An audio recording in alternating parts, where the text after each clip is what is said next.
All right, so we have this really fantastic lady who's told us this interesting story. She was cooler than me when she was a kid, so of course she gauged her ears.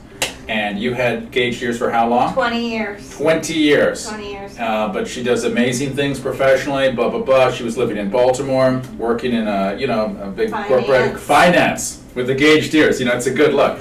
You looked for 10 years. I looked for 10 years, couldn't find anyone.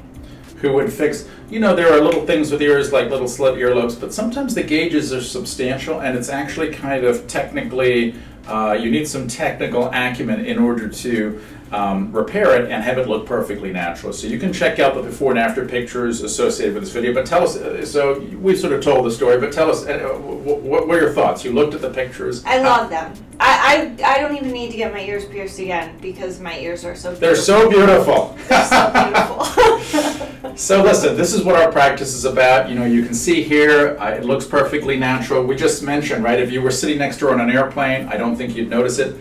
And so, this is what we want. Natural, safe, good-looking results where we sort of take something that's on somebody's mind and we take it away so they can be thinking about other things. Whether it's a bump on their nose or, kind of a turkey neck or something like that. This is what we do. So anyway, thanks so much.